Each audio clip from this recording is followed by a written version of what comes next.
Good afternoon, I'm Brian Lambert. We're in my physical therapy clinic. I've been a physical therapist since 1983. I put together a series of exercises that I find are extremely helpful for my back patients. And from what I found talking to clients and other professionals, my exercise is very different than what people normally get. So we'll start out first off by looking at some basic anatomy. So what I'm holding is a spine. This is the back of the spine we're looking at here. So if we come down, this would be the top of the pelvis, which is right about here. Down a little bit lower you have your hip bone. At the other end of the hip bone you're going to have your knee. Most people know the hip's a ball and socket joint, and that's deep in the buttock area. The wedge of bone in the center of the pelvis is the sacrum, and the sacrum is connected to these outer bones by sacroiliac joints. And then the spine gets stacked vertebrae on top of vertebrae. So one of the first problems we see in almost every back patient is a lack of movement. Now, you can have lack of movement in the upper back, so when somebody backward bends, we don't see the whole spine bending a little bit. We see movement that tends to be at the bottom of the spine for the most part. So we'd like to spread the movement out up through the top of the pelvis, or up top of the spine. Now, there's usually a problem with movement of the pelvis. So in the model that we can see here, this sacrum is tipping forward just a little bit relative to the outside bones. Most clients we see that sacrum is tipping backwards and stuck there, which then has a tendency to kind of lock the pelvis up. The pelvis can no longer behave like three individual bones. So what a sacrum needs to do, if you imagine that this here's the sacrum, the spine sits on top of that. On one side you have a pelvic bone or a sacroiliac joint. You have the same thing on the other side. Now, when we're standing up, the sacrum needs to be tipped forward a little bit relative to those outside bones. That tipping forward allows the spine to assume its ideal lordotic curve. Now, when we bend forward, as the spine goes forward, the sacrum tips backwards. It's just like reversing any kind of bow. So as I bend, my spine and sacrum move. And they move without my pelvis. So as I start to bend, my pelvis doesn't move until I take up the slack in the tissue, then it comes along. Now when I straighten back up, my sacrum needs to get way back forward again, just like this guy. Most people, as they straighten up, the sacrum stops and they do the rest of it in their back. And then that creates extra tension there. Or they'll compensate with their pelvis forward. They've relieved the tension here, but now they've put it somewhere else. So we want to see the pelvic bones moving well. We want to see the vertebrae and the upper back moving well. Now, if everything can move well, if every vertebrae can bend forward a little bit, backward a little bit, if the pelvis and sacrum can move like they're supposed to, then the body has a good chance of stacking things up so the system's nice and plumb. Now, plumb is a contracting term which means the wall is basically completely vertical. So you want to get your body so you can easily stack the parts up, because if you can do that, then you really do not have to use much muscle effort to maintain that. And it's just like when we straighten our knees.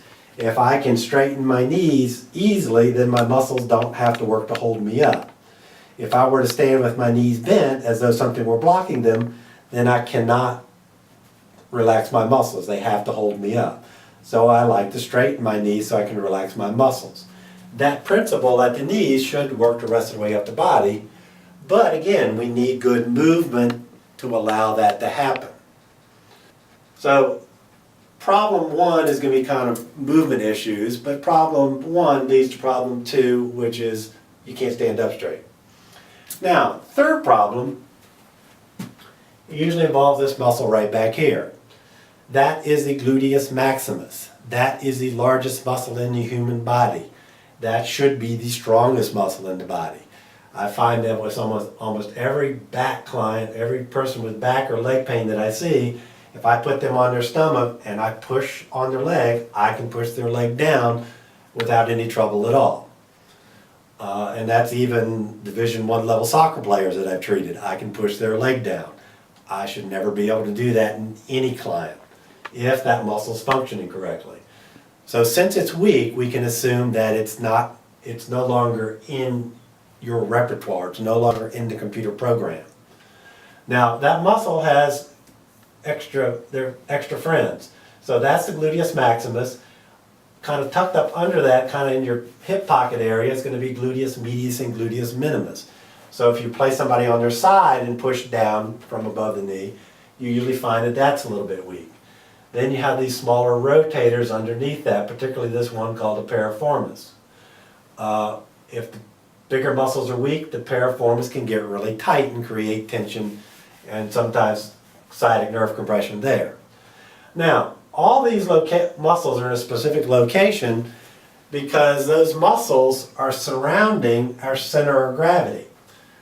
The most efficient way to control any object is to grab it in the middle. It's common sense. If somebody picks up a ladder laying on the ground, they always pick it up in the center because it's easier. If they were to pick up the ladder a little bit off center, they can pick it up, but they're going to work harder. So the same principle with the body. If you control at the center, you're very efficient. If you're controlling off center, you're not efficient and you're placing stress in other places.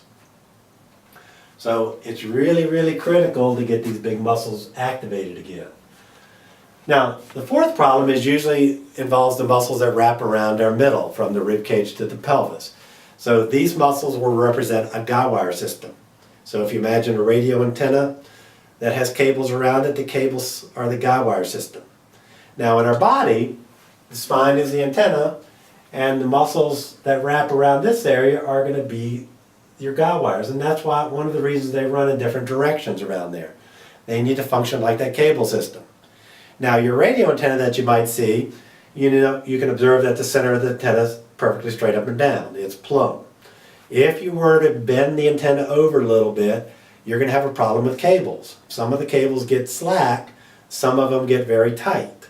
So with bodies, most people you see are getting bent over at the top. Well, that automatically puts a lot of tension in the back and hardly any tension in the front. So we need to make sure we do an exercise that retrains that well. Crunches and sit-ups, curl-ups, pull-overs worsen the problem because they just bend things over more. They don't really teach you to use the muscle as part of the guy wire system. So to sum it all up, most people have four problems. Their guy wire system doesn't work very well. Well, that's related to what the posture is doing. Well, in order to have good posture, you have to have good movement. All of that upper part has to be on top of a good foundation and propulsion unit. And I call that propulsion unit because if you notice, most of the gluteal muscular sits behind the center of gravity. So if you want to move things ahead, you want to control it at the tush. So you want to get a push from the tush. That also stabilizes the whole pelvis all the way through the lumbar spine. It helps maintain alignment of the thigh over the lower leg. So it's really critical to have that big muscle working. And we will go through the exercises and how exactly to do them. And all of these exercises are available in my book, Make All of the Right Moves.